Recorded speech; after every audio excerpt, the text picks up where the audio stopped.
ఎమోషనల్గా బ్యాలెన్స్ ఉన్న అమ్మాయిని అంత ఈజీగా పడను. మా ఊళ్ళో అబ్బాయిలకు చాలా పేషెన్స్ ఎక్కువ. నేను అంత ఈజీగా వదలను, ఇంకొంచెం గట్టిగా ట్రై చేస్తాను. ఓయ్, మనుషులనైతే మాటలతో కన్ఫ్యూజ్ చేయొచ్చు, మరి మనసుని? నేను అదే అంటున్నా, ప్రేమ అంటే ఈక్వేషన్ కాదు, ఫార్ములా అప్లై చేసి సింప్లిఫై చేయడానికి. అర్థం కాకపోవడం అంటే ఏముండదు. ప్రేమ అంటే ఎమోషన్. మనం అంతా మనుషులం, ప్రేమను ఫీల్ అవ్వాలంతే.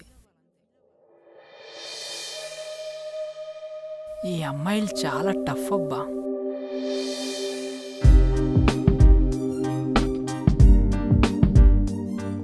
ఏయ్, నువ్వు అలా గుచ్చి చూడకు, నాకు సిగ్గేస్తుంది.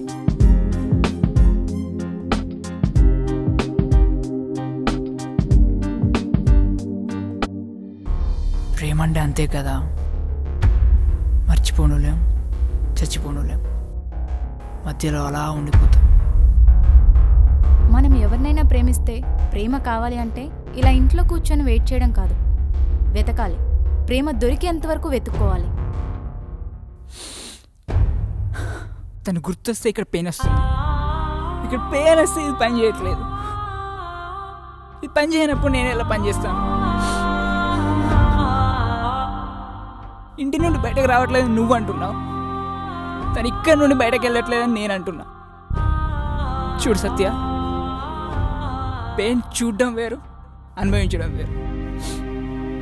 నువ్వు పెయిన్ చూస్తున్నావు, నేను అనుభవిస్తున్నా, అంతే తేడా.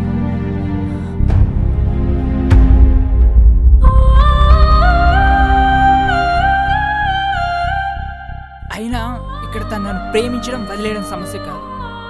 తను ఎక్కడుంది, ఎలా ఉంది, ఎందుకు వదిలేసి, ఆ ప్రశ్న నన్ను వేధిస్తుంది.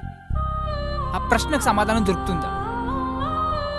నువ్వు బాపుగారి గోరింటాకు మర్చిపోతున్నావు. బాపు రమణ గారి గోరింటాకు